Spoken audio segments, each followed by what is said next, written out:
Sabarimala സ്വർണ്ണക്കൊള്ളയിൽ UDF ഭരണകാലത്തെ ബോർഡും കുരുക്കിൽ. ദേവസ്വം ഉത്തരവ് ലംഘിച്ചാണ് ബാജിവാഹനം നൽകിയത്. ബാജിവാഹനം തന്ത്രിക്ക് അവകാശപ്പെട്ടതല്ല. പഴയ സ്വത്തുക്കൾ പൊതുസ്വത്തായി സംരക്ഷിക്കണമെന്നും ദേവസ്വം ഉത്തരവിൽ പറയുന്നുണ്ട്.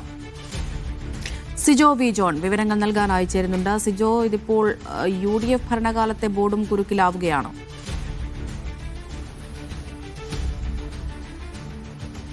UDF ഭരണകാലത്തെ ബോർഡും കുരുക്കിലേക്ക് പോവുകയാണ്. നേരത്തെ എ പത്മകുമാർ, അതോടൊപ്പം തന്നെ അതിനുശേഷം വന്ന PS പ്രശാന്ത് എന്നിവരുടെ ബോർഡാണ് നിലവിൽ ആരോപണ വിധേയരായിട്ട് വന്നിട്ടുള്ളത്, അന്വേഷണത്തിന്റെ പരിധിയിലേക്ക് വന്നിരുന്നത്. പക്ഷേ ഇതിപ്പോൾ അതും കടന്ന് ഈ വാജിവാഹനം കൊണ്ടുപോയതിൽ UDFന്റെ ഭരണകാലത്തെ ബോർഡും കുരുക്കിലേക്ക് വരികയാണ്. അവരും പ്രതിസ്ഥാനത്തേക്ക് വരുമെന്നുള്ളൊരു സാധ്യതയാണ് ഇപ്പോൾ നിലനിൽക്കുന്നത്. അതിലേറ്റവും പ്രധാനപ്പെട്ട കാര്യം എന്ന് പറയുന്നത്, ഈ ശബരിമലയിലെ കൊടിമരം അതിന്റെ പുനർനിർമ്മാണം നടക്കുന്ന സമയത്ത്, അത് മാറ്റി സ്ഥാപിക്കുന്ന സമയത്ത് അതിന് മുകളിലുണ്ടായിരുന്ന വാജിവാഹനം തന്ത്രിക്ക് കൊടുത്തു വിട്ടതാണ്.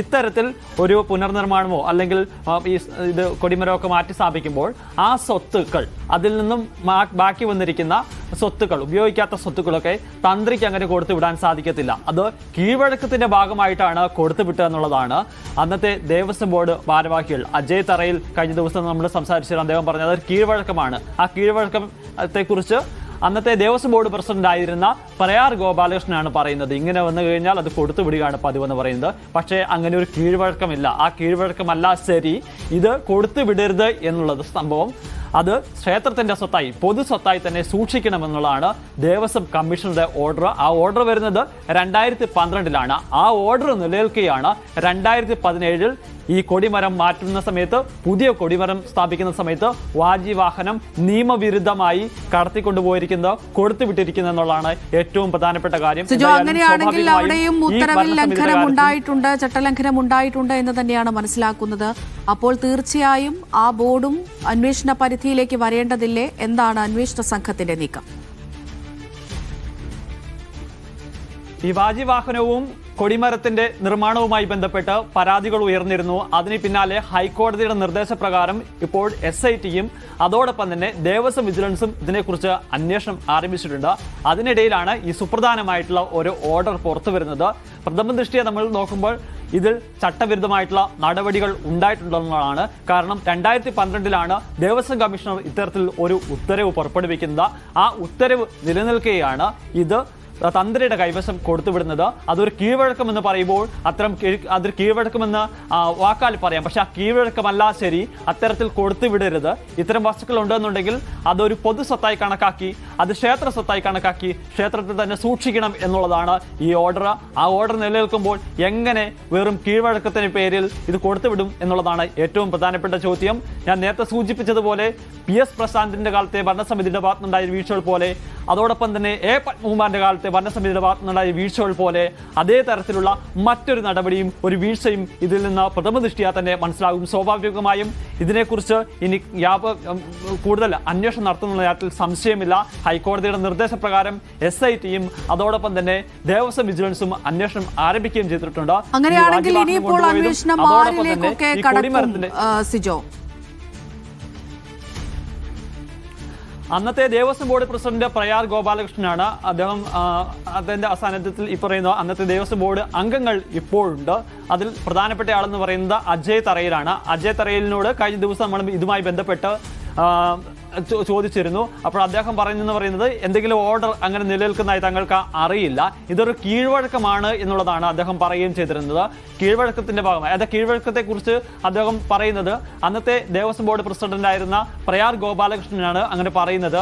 ഇതൊരു കീഴ്വഴക്കത്തിന്റെ ഭാഗമായി അദ്ദേഹത്തിന്റെ കൊടുത്തുവിടാൻ വേണ്ടി തീരുമാനമെടുത്തു എന്നുള്ളത് അത് തങ്ങൾ അംഗീകരിച്ചു എന്നുള്ളത് മാത്രമാണ്. പക്ഷേ അങ്ങനെ വാക്കാലുള്ള അംഗീകാരം വരികയാണെങ്കിൽ പോലും ഈ ഓർഡർ നിലനിൽക്കുന്ന സാഹചര്യത്തിൽ അതെന്തിനു കൊടുത്തുവിട്ടു എന്നുള്ളതാണ് ഏറ്റവും പ്രധാനപ്പെട്ട കാര്യം. ഇനി അതറിയേണ്ടത് ഇത് കൊടുത്തുവിട്ടതെന്ന് മാത്രമല്ല, ഈ ദ്വാരപാലക ശില്പവും അതോടൊപ്പം തന്നെ കട്ട്ളപ്പാളിയും കൊണ്ടുപോയതുപോലെ, അതിൽ നിന്ന് സ്വർണം തട്ടിയെടുത്തതുപോലെ ഈ വാജിവാഹനവും കൊണ്ടുപോയി സ്വർണം തട്ടിയെടുത്തിട്ടുണ്ടോ എന്നുള്ളതാണ് സംശയിക്കപ്പെടേണ്ടിയിരിക്കുന്നത്. ഈ വാജിവാഹനം കാണാതെ പോയെന്ന പരാതി ലഭിച്ചതിനെ തുടർന്ന് അത് തന്റെ കൈവശമുണ്ടെന്നുള്ള കാര്യം തന്ത്രി കണ്ഠരര് രാജീവര് പറഞ്ഞിരുന്നു. പിന്നീട് അത് താൻ തിരികെ ഏൽപ്പിക്കാമെന്നുള്ള നിലപാടാണ് അദ്ദേഹം എടുത്തിരുന്നത്. പക്ഷേ ദേവസ്വം ബോർഡ് പറഞ്ഞത് അതിന്റെ സാങ്കേതികപരമായ നടപടികൾ, അതിന്റെ നടപടിക്രമങ്ങൾ പാലിച്ചുകൊണ്ട് മാത്രം അത് തിരിച്ചെടുത്താൽ മതി, ഞങ്ങൾക്ക് തിരിച്ചു തന്നാൽ മതി എന്ന് പറഞ്ഞു. ആ ഘട്ടത്തിൽ ദേവസ്വം ബോർഡ് അത് സ്വീകരിക്കാൻ തയ്യാറായിരുന്നില്ല. പിന്നീട് ഇതിന്റെ അന്വേഷണത്തിന്റെ ഭാഗമായി SIT ആണ് ഈ വാജിവാഹനം പിടിച്ചെടുക്കുകയും കഴിഞ്ഞ ദിവസം കൊല്ലത്തെ വിജിലൻസ് കോടതിയിൽ ഹാജരാക്കുകയും ചെയ്തിരിക്കുന്നത്. അതാണ് ഇവിടെ ഇനിയിപ്പോൾ എന്തൊക്കെ തിരിമറികൾ നടന്നിട്ടുണ്ട് എന്ന്, തട്ടിപ്പ് നടന്നിട്ടുണ്ട് എന്ന് അറിയേണ്ടി തന്നെ ഇരിക്കുന്നു. സിജോ ഈ സൂചിപ്പിച്ചതുപോലെ മരിച്ച ഒരാളുടെ അടുത്ത് പോയി നമുക്ക് കാര്യങ്ങൾ അന്വേഷിക്കാൻ പറ്റില്ല. പക്ഷെ അന്നത്തെ ബോർഡ് അംഗങ്ങൾ ഇപ്പോഴും ഉണ്ട്. ഈ പറയുന്നത് പോലെ വെറും ഒരു കീഴ്വഴക്കത്തിന്റെ പേരിൽ ഇത് കൊടുത്തുവിട്ടു എന്നൊക്കെ പറയുമ്പോൾ കൃത്യമായി അങ്ങനെ ഒരു ഉത്തരവ് മറ്റൊരു ഭാഗത്ത് നിലനിൽക്കുന്നുണ്ട് എന്നുള്ളത് എടുത്തു പറയേണ്ട ഒരു കാര്യം തന്നെയാണ്. അപ്പോൾ ഇതൊക്കെ ലംഘിച്ചുകൊണ്ട് വെറും ഒരു കീഴ്വഴക്കത്തിന്റെ പേരിൽ കൊടുത്തുവിട്ടു എന്ന് പറഞ്ഞ് മാത്രം കൈകഴുകാൻ അന്നത്തെ ബോർഡിന് കഴിയില്ലല്ലോ. കൃത്യമായൊരു മറുപടി നൽകേണ്ടത് അത്യാവശ്യമല്ലേ? തീർച്ചയായും അങ്ങനെ കീഴ്വഴക്കത്തിന്റെ പേരിൽ ഞങ്ങൾ കൊടുത്തുവിട്ടു എന്നൊരു മറുപടിയൊന്നും ഇനി നിലനിൽക്കില്ല. കാരണം 2012 ദേവസ്വം കമ്മീഷണർ ഇത്തരത്തിൽ ഒരു ഉത്തരവ് പുറപ്പെടുവിക്കുന്നത്.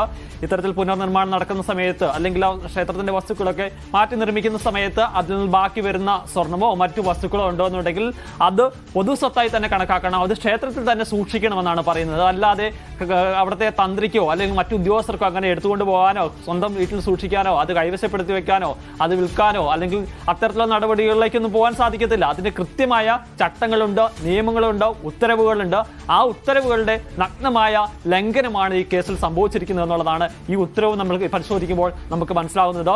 സ്വാഭാവികമായും ഇനി ഏത് സാഹചര്യത്തിലാണ് അത്തരത്തിലൊരു നടപടികളിലേക്ക് പോയത് എന്നുള്ളത് വിശദമായി പരിശോധിക്കപ്പെടേണ്ടതുണ്ട്. അജയ് തറയിൽ പറയുന്നത് അന്നത്തെ ദേവസ്വം ബോർഡ് പ്രസിഡന്റായിരുന്ന പ്രയാർ ഗോപാലകൃഷ്ണൻ നിർദ്ദേശപ്രകാരമാണ് തങ്ങൾ അത് കൊടുത്തുവിട്ടതെന്നുള്ളതാണ്. കാരണം അതൊരു കീഴ്വഴക്കത്തിന്റെ ഭാഗമായിട്ടാണ് കൊടുത്തുവിട്ടതെന്ന് അദ്ദേഹം പറയുകയും ചെയ്യുന്നുണ്ട്. പക്ഷേ ആ കീഴ്വഴക്കത്തിന്റെ ഭാഗമെന്ന് പറയുമ്പോൾ പോലും ഈ ഓർഡർ നിലനിൽക്കെ അത് നിയമവിരുദ്ധമാണെന്നുള്ള കാര്യത്തിൽ യാതൊരു സംശയവുമില്ല. ഇനി അക്കാര്യത്തിലും അന്വേഷണം നടക്കും. ഇനി അതോടൊപ്പം തന്നെ ഞാൻ നേരത്തെ സൂചിപ്പിച്ചതുപോലെ തന്നെ ശബരിമലയിൽ നിന്ന് ഈ വാജിവാഹനം കൊണ്ടുപോയി ഇത് വിറ്റ് പണം ഉണ്ടാക്കിയിട്ടുണ്ടോ, അത് ഇപ്പോൾ തിരിച്ചേൽപ്പിച്ചിരിക്കുന്നത് ഒറിജിനൽ ആയിട്ടുള്ള വാജിവാഹനം തന്നെയാണോ എന്നുള്ളത് സംബന്ധിച്ചൊക്കെ സംശയങ്ങളുണ്ട്. ചില